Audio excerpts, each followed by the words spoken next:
de amigos também. E a gente está falando também da grande família de Deus, a qual nós pertencemos. Essa aqui é uma grande família de Deus. E esses relacionamentos aqui, eles precisam estar firmados em Deus. Então, relacionamentos firmados em Deus é algo que glorifica o nome do Senhor.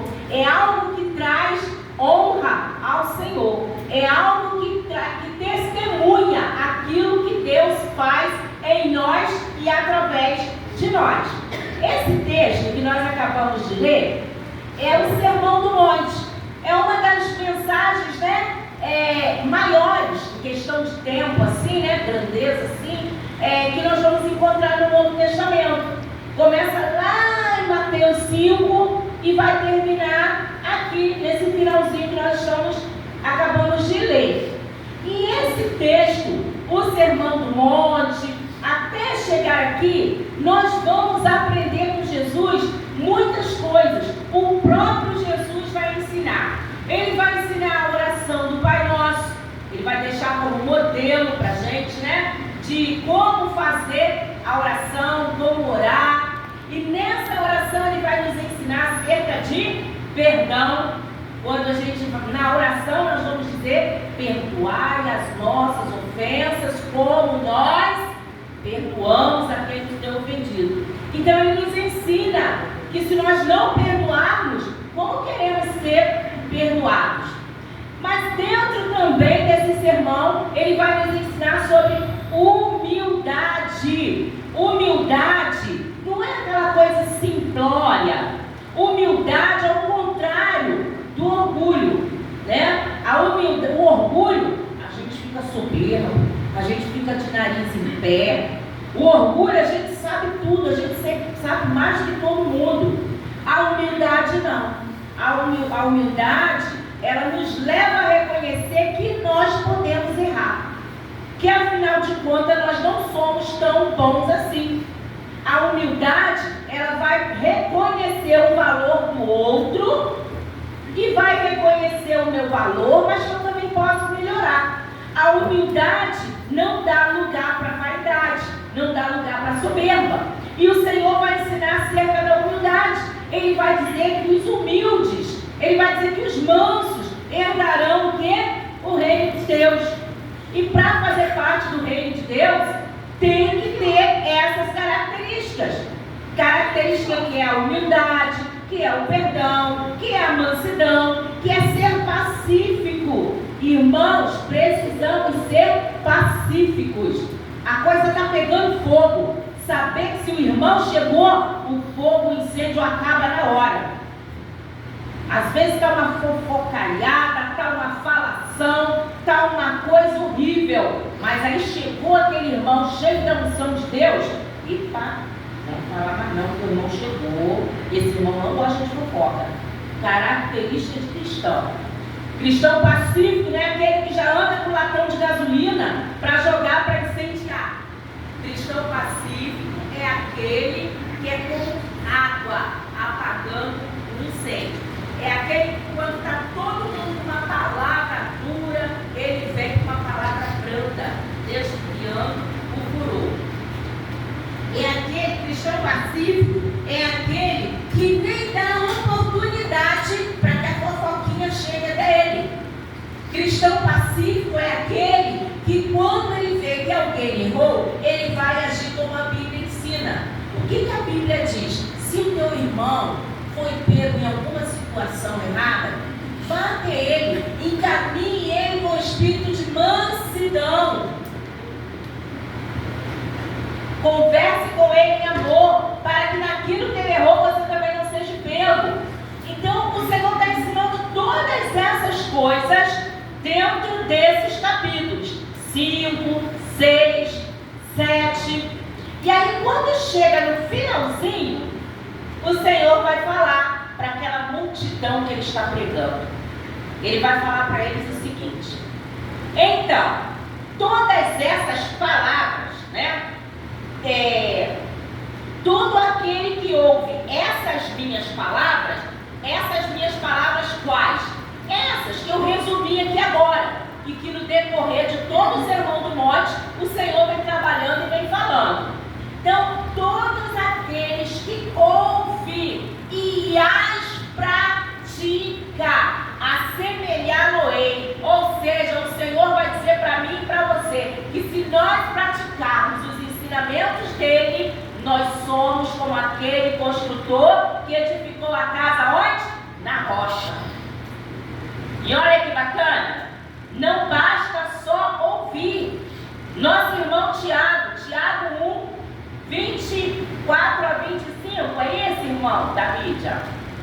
Ele vai dizer pra gente que todo aquele que só lê a palavra de Deus, mas só ouve, mas não pratica, é como se estivesse olhando no espelho e já esqueceu a imagem que ele era. Não é isso? E sedes cumpridores da palavra e não somente ouvintes, enganando-vos a vós mesmo. Se eu ouço a palavra de Deus e não pratico, eu estou enganando a mim mesmo. Eu não estou enganando o meu vizinho que acha que eu sou crente e vou com o vestidão no pé para a igreja. Eu não estou enganando lá aquele meu parente que não é crente, porque eu boto a Bíblia debaixo do braço e lá vou para a igreja, mas eu estou enganando a mim mesmo. Relacionamentos firmados em Deus passa por esses requisitos. Requisitos de quê? Perdão, humildade, amor, ser pacífico, ser puro, aquele que busca a Deus em oração, aquele que não tem prazer naquilo que não é santo. Se eu quero ter um relacionamento firmado em Deus, precisa passar por esses requisitos. E aí, quando Jesus está falando isso para esses ouvintes, é como se ele estivesse falando para nós, hoje, agora, nesse exato momento. Vocês podem estar aqui. Todos nós hoje aqui viemos com um objetivo. Eu não sei se aqui hoje teve EBD pela manhã, mas se teve, não teve. Mas quem veio agora à noite, todos vieram com o objetivo: adorar ao Senhor, falar com o Senhor e ouvir o Senhor falar. Não é esse o objetivo da gente? Então o Senhor diz pra gente que se nós só ouvirmos, mas não praticarmos, em vão saímos da nossa casa e viemos até esse local. Nós precisamos praticar. Nós precisamos ter prática. O cotidiano da nossa vida precisa ser de quê? Prática da palavra de Deus. Na nossa casa, com os nossos filhos, no nosso local de trabalho, por mais que a gente fale bonito, ensine, fale manso, mas vai falar muito mais alto aquilo que a gente faz do que aquilo que a gente fala. As pessoas vão aprender muito mais através de nós, daquilo que a gente é de fato, do que aquilo que a gente fala. Aquilo que a gente fala, o vento às vezes leva e às vezes as pessoas esquecem. Mas aquilo que a gente faz fica marcado. Nossos filhos estão sempre nos lembrando de alguma coisa que a gente às vezes está fazendo e que não condiz. E aí fica feio pra gente, não fica? Servo do Senhor, levar uma chamada do filho porque não está andando na linha, porque não está andando direito. Então, o nosso Deus, ele vai dizer uma coisa pra gente. Todos nós aqui somos construtores, somos edificadores. Não é só o homem quem edifica, não. Provérbios 14:1 vai dizer o quê? Vamos lá, a mulherada sabe de cor. Provérbios 14:1. Irmãos, vou deixar vocês sem lanche.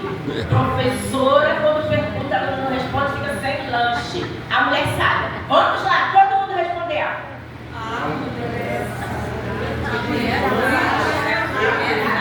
Quem é responsável pela merenda? Guarda a merenda, responde a merenda. Vamos lá, no 3. A mulher sábia edifica a sua casa, mas a tola destrói com as suas próprias mãos. A mulher sábia edifica. O que é edificar? É construir. E o interessante é que o homem, ele constrói as paredes.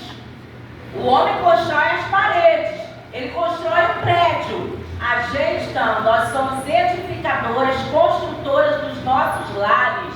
Lar é lugar de lealdade, amor e respeito.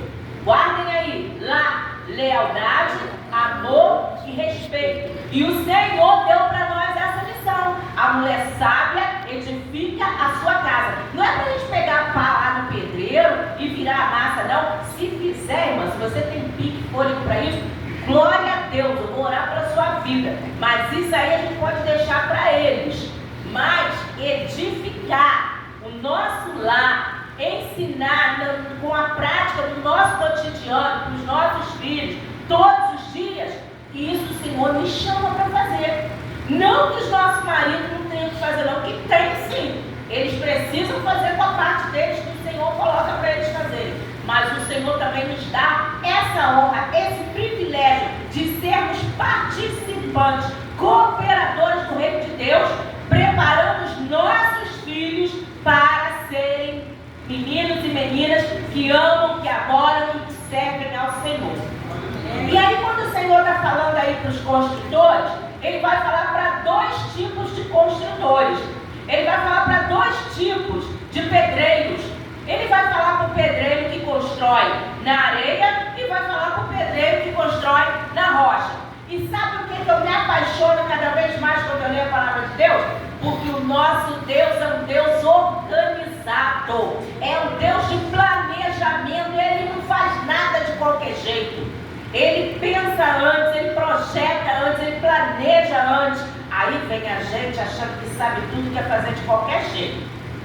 E justamente por ele planejar, nenhum construtor, nenhum bom edificador, nenhum bom pedreiro começa uma obra sem antes não se assentar. A própria palavra de Deus fala disso, né? Quando vai construir uma torre, se assentar primeiro, fazer cálculos, não é isso? Pois é, o bom construtor, o bom pedreiro, o bom edificador, ele vai sentar, ele vai ter um projeto pré-obra. Eu preciso de quanto de tijolo, eu preciso de quanto de areia, eu tenho quanto de dinheiro para gastar, eu posso pegar emprestado até quanto, eu tenho quanto tempo para fazer isso, para entregar essa obra. Não é assim? É assim, não é? Então, o Senhor já nos deu um planejamento para a nossa vida, gente. Esse capítulo todo do Sermão do Monte, que não é um capítulo nem dois, ele vai do 5, vai até o 7, a Bíblia toda, mas a gente está focado hoje aqui nessa passagem. É o planejamento que nós precisamos seguir para ter uma família firmada em Deus, para ter relacionamento firmado em Deus. Se você já está casado, já está dentro do relacionamento, vamos ver aonde que você está em falta para melhorar esse relacionamento. E se você está a caminho, está namorando, está noivo, tem alguém aqui namorando? Alguém noivo? Aê, tá vendo? Tu veio no melhor lugar hoje. Ouvir sobre família, aprender sobre família, isso aí. Pode sorrir, jovem. Pode sorrir. Você está feliz? Namorando linda dessa lá? Pois é. Quem ainda não casou, não está de fato ainda no relacionamento, é hora de começar a aprender. Começar a aprender para já começar um relacionamento o quê? Firmado em Deus. Relacionamento firmado em Deus é relacionamento firmado aonde? Na rocha. E quem é a rocha? Jesus Cristo. Ele é a rocha inabalável. E se você quer que o seu relacionamento, o seu casamento, seja um casamento duradouro, um casamento que quando vier a tempestade, porque a tempestade vem para quem construiu na areia e vem para quem construiu na rocha. A tempestade vem para ambos os construtores, vem para as duas casas, tanto para quem está na areia quanto para quem está na rocha. Sabe qual é o diferencial? Quem está sustentando a sua casa. Se for a areia, no primeiro vendaval vai ser grande a queda, como nós lemos ali. Mas se tiver sustentado na rocha que é Cristo Jesus, o vento te bate para lá, te bate para cá, as ondas te sacodem para lá, te sacode para cá, mas você permanece inabalável. Rafael, você e toda a sua família. Ó Deus, amém. Eu não sei aqui quem gosta de ouvir debate da 93, agora eu não ouço tanto, mas eu gostava muito de ouvir o JR. E ele dizia assim: o problema todo é quando vem a chuva. O dia de chuva é que é preocupante. E aí ele dizia o seguinte: porque durante a chuva, normalmente tem alagamento. Eu não sei, mas meu rosto tem muito, sabe? Aí vem o alagamento. E aí tudo aquilo que já foi pelo esgoto, volta. Não é isso? Alagou, encheu tudo, aí volta, né? Coisas que já haviam sido esquecidas. Coisas que a descarga já tinha dado e tinha ido embora. Alagou, aquela água contaminada, volta tudo, não é isso?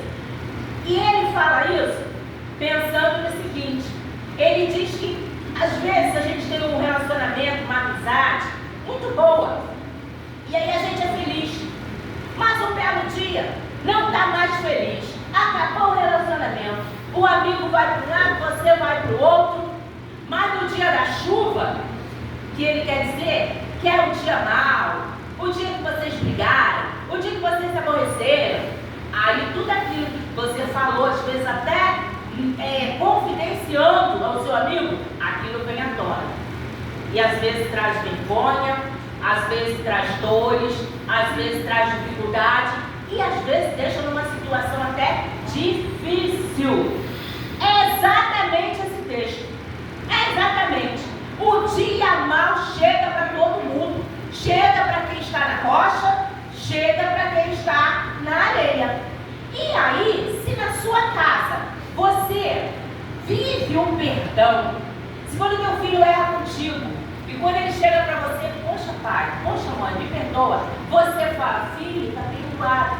Ou quando é você quem erra, e aí você chega para ele, me perdoe pai. Seu filho, ele vai, quando ele lê aqui na Bíblia, ele vai saber que isso é real. É real, porque faz parte do cotidiano dele. Ele está acostumado a ver na casa dele essa coisa de perdão. Se você vive o amor dentro do seu lar, dentro da sua casa, isso vai ser realidade para a vida dele. Quando a gente lê lá em Coríntios 13, que o amor tudo suporta, o amor tudo sofre, o amor não se exaspera, ele sabe que isso é real, porque ele vivencia isso dentro do lar. E aí quando o dia mau chegar, né? Como eu falei, o dia mau chega, e esse dia mau pode ser uma crise financeira? Pode ser uma crise na saúde? Pode ser uma crise aonde um dia você falou mais alto ou o esposo falou mais alto e os dois ficaram bicudos e o seu filho está ali assistindo de camarote, aonde vai dar aquilo? Qual o resultado final? Aí aquilo que você lê, que você estuda, que você orienta, que você ensina para ele, é hora dele ver a prática acontecendo. E aí? Olha lá, ó. Tá vendo? Minha mãe cobra tanto de mim, olha lá ela do pai como está. Não é isso? Ou quando você chega em casa fazendo um comentário do patrão, ou quando você chega em casa fazendo um comentário de algo da igreja, a prática daquilo que a gente vive dentro de casa vai refletir na vida dos nossos filhos. E aí o grande desafio como família, que a gente quer ter relacionamentos firmados em Deus, o grande desafio não é apenas ensinar a palavra para os nossos filhos. Não é apenas ensinar a palavra para o nosso parente que não é crente. Não é apenas ensinar a palavra para o nosso grande amigo que também não é crente. Mas o grande desafio é qual é a leitura que ele faz do seu comportamento, da sua vida, qual a relação disso com a palavra de Deus. Que você tanto fala. Às vezes a gente sabe tantos versículos de cor e a gente não perde a oportunidade de lançar um versículo, né, sobre os nossos queridos que ainda não têm Jesus. Mas e a nossa prática diária? O grande desafio é esse, é fazer com que as pessoas vejam no nosso dia a dia, no nosso cotidiano, que de fato Jesus vive em nós. Amém. Que de fato Jesus me transformou. Eu perdido, pecador, longe do meu Jesus, já me achava sem vigor, a perecer sem luz. mudou a nossa vida, nos fez uma pessoa diferente, nos fez, como diz lá em 2 Coríntios 5,17, eis que as coisas velhas já passaram, né? Tudo novo se formou. De fato, precisa ser assim, porque se não for assim, no dia que a tempestade bater, aí vai ser difícil. Essa mesma tempestade que bate na minha casa, que bate na casa do meu vizinho, que bate na casa daquele que é crente, na casa daquele que não é crente, porque às vezes a gente acha que ser crente é passaporte para não sofrer intempérie nenhuma da vida. Ah, inocente, sabe de nada, né? Ser cristão não é ter passaporte para não passar problema. Ser cristão é você passar pelo problema sendo sustentado pelo Cristo Jesus. Amém. E essa rocha que é Cristo Jesus, ela não só faz parte da construção. Cristo Jesus é a rocha da construção. Amém. Se não tiver nessa rocha, não tem. Vai ser grande a queda e vai ser grande a ruína. A gente aprende também lá em Deuteronômio 6 a 8, como é que a gente deve fazer com os nossos pequenos. E a gente tem que ensiná-los no caminho, né? Está indo para a escola, está indo para a igreja, está indo para algum canto, está indo para o shopping. Vai falando de Jesus, vai ensinando sobre Jesus. Na sua casa, a gente coloca tanto quadro bonito para enfeitar, coloca o quadro do versículo bonitão lá na porta. É tão legal a criança quando ela está começando a ser alfabetizada, que ela começa a ler, né, com dificuldade, e ela vai lendo as palavras. Coloque, gente, estratégia. O mundo está cheio de estratégia para tirar os nossos da presença do Senhor, para nos tirar da presença do Senhor. Então, se queremos ter relacionamentos firmados em Deus, estratégia. Jesus, na palavra dele, ele nos mostra quantas estratégias, quantas coisas Jesus fez para que as pessoas pudessem aproveitar, estar ali, ele aproveitando aquela oportunidade, aquela mulher lá no poço, a samaritana. Gente, todos os discípulos, um monte de homem precisou sair para comprar alguma coisa, tudo de uma só vez. Estratégia. Aí Jesus vai e pede água. Jesus vai e pede água. Estratégia. O Senhor está sempre preparando situações para que a palavra dele chegue aos corações. E às vezes nós não queremos ter o trabalho de fazer nada para que essa palavra frutifique no coração dos nossos. A palavra do Senhor, ela precisa frutificar nos nossos corações. Ela precisa entrar no nosso ouvido e sair em forma de prática, em forma de ações do nosso cotidiano. Agir como crente, às vezes é fácil. Reagir como crente, nem tanto. E aí, reagir como crente faz parte desse planejamento aqui que Jesus deixou. Quando alguém te ofende, perdão, o que você faz? O que você faz quando alguém te ofende? Você ora para que o seu coração seja limpo e você possa perdoar? Ou você aproveita para fomentar para Deus e o mundo aquilo que o seu irmão fez? Quando alguém, você estava esperando, né, uma consideração, um reconhecimento, e esse reconhecimento não vem, qual é a sua postura? Qual é a sua postura diante de Deus? Qual é a sua postura diante dos homens? Tudo isso está aqui, nesse planejamento de Deus, o Deus organizado, que faz as obras completas de fato, não só como a gente canta, no sentido de receber bênçãos, receber promessas, que é maravilhoso, mas é Deus de obras completas quando Ele nos cria, mas junto também Ele nos dá um manual de instrução. Manual de instrução. Hoje a gente vive a era da modernidade e a gente tem pressa para tudo. A gente não quer nem mais apagar a luz. Alexia, apaga a luz. Alexia, coloca a música para tocar. Alexia, mas a Alexia não vai substituir o vacilo no instrumento. Não vai substituir os meninos. Sabe por quê, gente? Nós somos instrumentos de Deus. Nós somos instrumentos na mão do Senhor. O Senhor conta conosco. Somos cooperadores E dessa vibe aí de tecnologia, de tanto avanço, de tanta rapidez, a gente gasta tempo e dinheiro para preparar, para investir nos nossos filhos, para que eles ocupem os melhores lugares profissionalmente falando. Está errado? Não. Só que a melhor educação do mundo sem a presença de Deus é incompleta.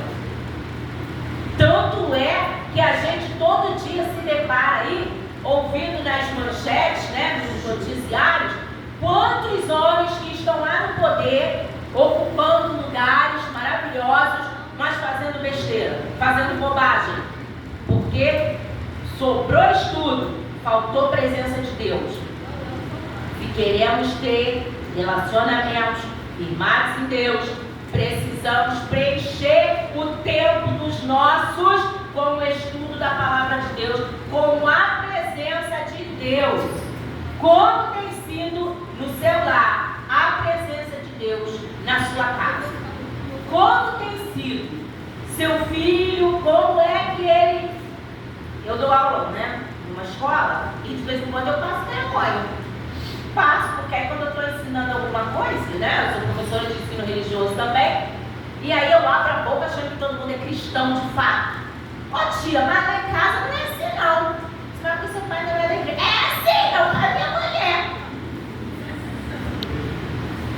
Aí a gente vai trabalhar honestidade, valores, e aí fala assim, não, porque a gente fala tanto, né, das coisas erradas, do político, mas a gente também às vezes se depara fazendo algumas coisas que não é certa. Por exemplo, ir no mercado e comer e não pagar. Aí me levanta a criança e diz assim, ah tia, minha mãe passa desodorante, depois ela deixa lá, meu pai come o biscoito, quando dá a noite também deixa lá. Que isso nunca seja os nossos filhos falando a nosso respeito. Porque a gente ri aqui, mas é de chorar. Que isso nunca seja os nossos filhos falando a nosso respeito. Porque na escola eles falam tudo. Eu vi que tem uma escola ali, né? Bem legal. Na escola eles falam tudo e mais um pouco. Então a gente tem que ter muito cuidado com o que é que eu, na prática, na minha casa, na prática, para os meus filhos, na prática, para os meus irmãos, para os meus amigos, para os meus vizinhos. Porque se eu quero um relacionamento firmado em Deus, eu preciso caminhar por essa estrada. Eu preciso caminhar por essa estrada. Tanto eu que já tenho um relacionamento, uma família já firmada, quanto aquele que vai iniciar essa jornada linda e maravilhosa que é construir uma família, principalmente se for uma família firmada no Senhor. E como eu estava falando, né? Estamos nessa modernidade toda, a gente está inteligência artificial, que a gente já não sabe o que é verdade, o que é mentira. De vez em quando vocês vão pagar 1000, bota o negócio lá no grupo da igreja. Isso daí, gente, isso é fake. A gente já não sabe mais o que é verdadeiro e o que não é, mas os nossos filhos precisam aprender conosco que de fato essa palavra é verdadeira, que essa palavra traz transformação dentro de qualquer lar, que essa palavra permanece. Tudo passa, mas as palavras do Senhor permanecem. E se nós queremos ser encontrados como aqueles que a tempestade vai até bater com força, mas a nossa casa vai se manter de pé, passa por aqui, passa por aqui, passa por essa linda e maravilhosa palavra do nosso Deus, né? Então, o grande perigo, né, é construir na areia, porque a areia, ela representa a superficialidade. A areia representa o nosso orgulho, a nossa vaidade, a nossa preguiça de ler a palavra, a nossa preguiça de congregar.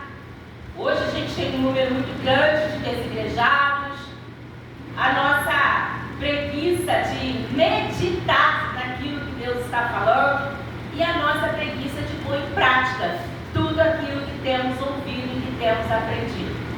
Mas nessa noite, o Senhor, Ele quer restaurar os lares, Ele quer reconstruir